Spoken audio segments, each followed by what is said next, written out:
I'm not sure this is gonna work with the light. Okay. Hey everyone, so after a lot of trouble with the light, this is how I decided to talk to you today. I hope it's okay. I mean, yeah, I don't think this is good light. Anyway, in today's video, I wanted to share, in my opinion, the 10 books you should read in your lifetime. And I tried to make this list sort of diverse, and I'm sorry if there's some clicking noise. I was drinking my tea and I'm holding it, but I realized it's clicking. Now I'm putting it back. I just tried to make this sort of diverse so everyone can find something they might enjoy that sounds interesting to them. So without further ado, let's just get right in. And the first book that I wanted to share with you is Out of the Green Gables by Lucy Maud Montgomery, that you can see right here. I am really mad at myself for not taking it with me, because then I could just show it every time I talk about it, which is so often. I know you've heard me talk a lot about this book. I just love it so much. It's, of all the books, I think of all the books I've ever read, this is the most heartwarming and poignant story. It's just such a lovely, charming story of an orphaned girl that's trying to find her place, to fit in, and just to try to live her life. And she's so sweet and lovely and makes everyone's day and changes everyone's lives for something better. The series is, I think, 8 books. I haven't read the last one, but you just sort of see her grow up in every book and see her move for life with her confidence and love. It's not like there's something going on in this book, but you just feel so at home with it, and you feel like this is where you belong. I don't know how to explain it, but I love this book so much, and that's why it has to be on this list. Please give it a go. I know people are bored by it, but maybe you won't, and if you won't, then you will discover the joy of Anne of Green Gables. Please read it. So the next book I have in here is Little Prince by Antoine de Saint-Exupéry. I still don't know how to pronounce that. I've talked about this book a lot as well. I promise there are some new books in here I haven't talked about. So basically, this is a beautiful, simple yet very layered story of a boy who ran away from his problems, I guess, to look for answers and to look for truths and meaning in his life.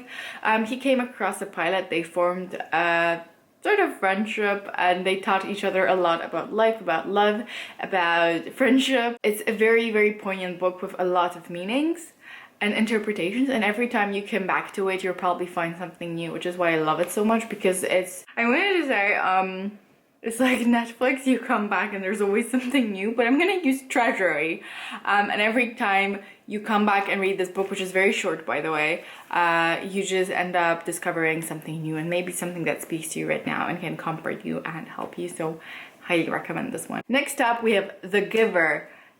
I don't know who's the author. Next up is The Giver by Louise Laurie. And this is a book I haven't talked about, but it actually had a huge impact on me. And I think it's a very important book, and one that I would really highly recommend. It's written for, I mean, it's targeted at a middle grade audience, but it's a really timeless classic. So basically, this book follows a boy who lives in a utopian world, which is devoid of color, devoid of any emotion, and everyone just thrives on contentment, nothing more, nothing less. Everyone has to follow the designed fate for them, for the greater good, for the best of the community. So basically, a boy is assigned to be the receiver of memories, which is a special position in the community, because the old one is old, and he starts unraveling dark and mysterious things about the past and why it all came to be this, and what it was like to feel different things such as fear and also happiness. So he starts discovering the whole new world of emotions, of colors. And this is just such a brilliant book and commentary on the need for diversity in everything around us, including emotions, and why this is becoming dark. Anyway, I read this book a few years ago, and it just spoke to me on so many levels. And I feel like we all just sometimes wonder, why do we feel negative things? And people always say, well, because to feel the good things, you also need to feel the bad things, so you know that the good one is actually good, because you know what the bad one is as well. I hope that made sense. I don't know, this is to me, this is just what this book is about. There's a whole book dedicated to that idea, the need for diversity in our emotions and the need for fear. Otherwise, you're just stuck in this gray world of nothingness. So I definitely very highly recommend this book. It is amazing, and I think it's very underrated in the booktube community. I hardly ever hear anyone talk about it. I don't think I've ever heard anyone talk about it, so I definitely recommend you give it a go. It's also quite short but very, very powerful. Next up is A Picture of Dorian Gray by Oscar Wilde, which I think I've talked about once or twice. This is a more of a classic book with some English that might be a bit harder to read than the ones I've recommended previously, but it still is an amazing book in my opinion. I read this, I think, in quarantine. The audiobook is pretty good too. And it basically follows a man who had a portrait of himself painted, and because of that portrait, he doesn't show any signs, I mean, the guy, Dorian, he doesn't show any signs of guilt or wear or old age. He just doesn't age. Nothing in life has an impact on his physical appearance, but it has an impact on the portrait. But he just hid it somewhere so nobody would see what a terrible person he is. And because none of the signs of life sort of have an impact on him, he starts doing immoral things. He becomes a very immoral human being because there are no really consequences anyway. And I think this is a brilliant book on morality and inhumanity and the importance of like visual appearances. I was very amazed by the concept as well as the writing style. I have to tell you, I did not imagine that this book would be in any way sarcastic or sassy or, you know, any of these things. I just thought it would be a classic with a great idea and just a very serious tone, but it wasn't. And I wouldn't say it was like comical or anything like that, but there was some very interesting tone changes that I think make for a very interesting read, and I just really highly recommend this one as well as every book in this list, but still this one was really good. And now we're moving on to a book that I adore with my whole heart, and that is Circe by Madeline Miller, which you can see right here. It's a beautiful book with a beautiful cover and beautiful insights.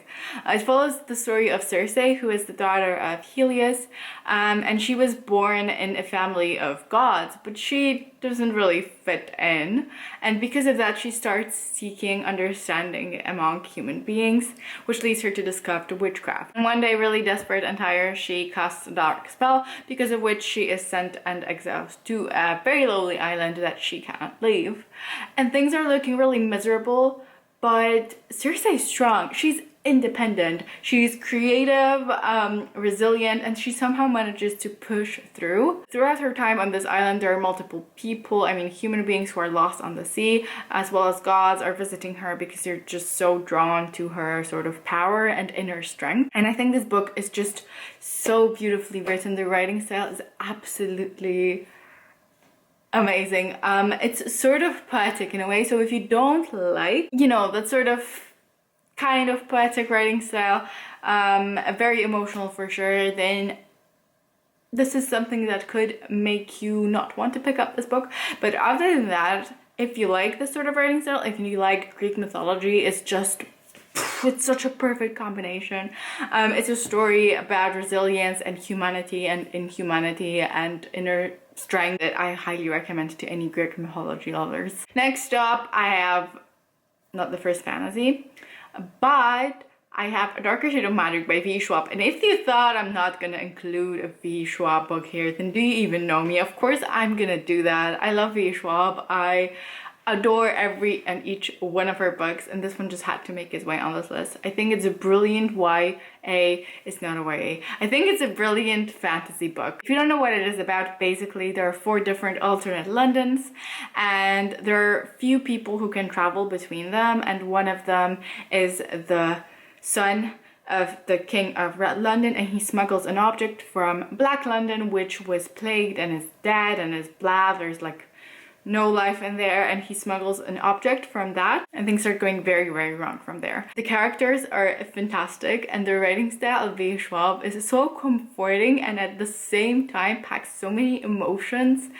and you're taken through such an impossible chain of events. For me, it's just one of the classic fantasy books. If you're a fantasy lover, I really highly recommend this one if you haven't picked it up yet. Right, so next up we've got The Storied Life of A.J. Fikry by Gabrielle Zevin. This is a story that I recommend to absolutely any book lover out there. It's a heartwarming, it's a lovely story about an old he's not old, a middle-aged man who's basically really done with his life and he has no hope for anything in the future. He runs a bookstore and his wife passed away a while ago and she was his only sunshine, sort of. One day he finds a baby in his bookstore with a note next to it from the mother saying that if he can, he should take the baby and take care of it because she just can't do that. And at the beginning he's really reluctant to do it, but to absolutely everyone's surprise, this bitter man decides to take the baby and take care of it as I forgot if it's a boy or her father, and they form a really unlikely bond, and because of that he starts rediscovering the joy,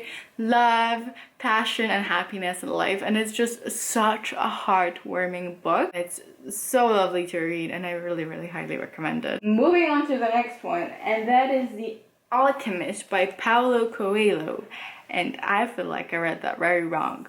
Anyway, this is similar to The Little Prince in terms of it being sort of very layered and metaphorical. This is a book that basically you should just focus on your dreams and focus on making them come true, because if you do that, the whole universe is going to align and help you achieve your potential. And it is such an inspiring and motivational book in my opinion.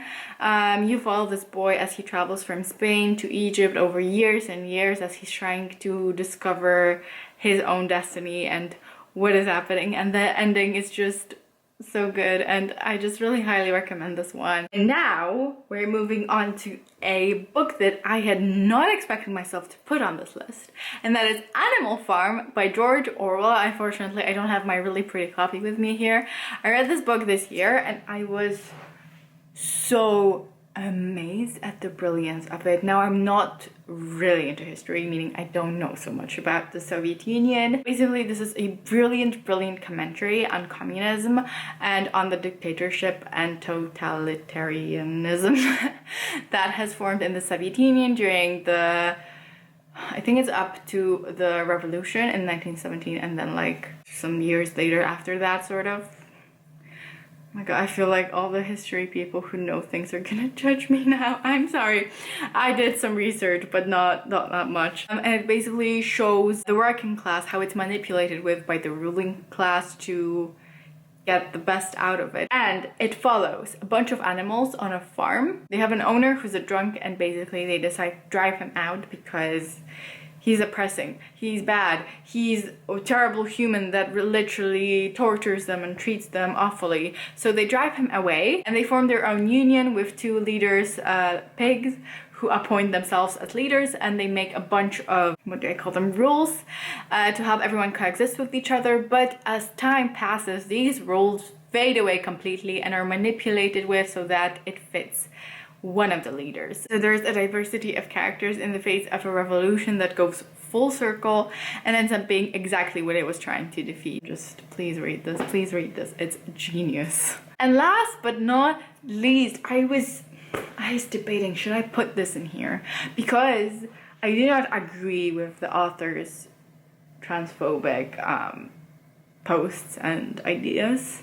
But the book means the world to me. Harry Potter by J.K. Rowling. I have to include it here. This book is amazing and I love it so much, the series. I mean, I'm holding the third one in here because I don't have anything else with me.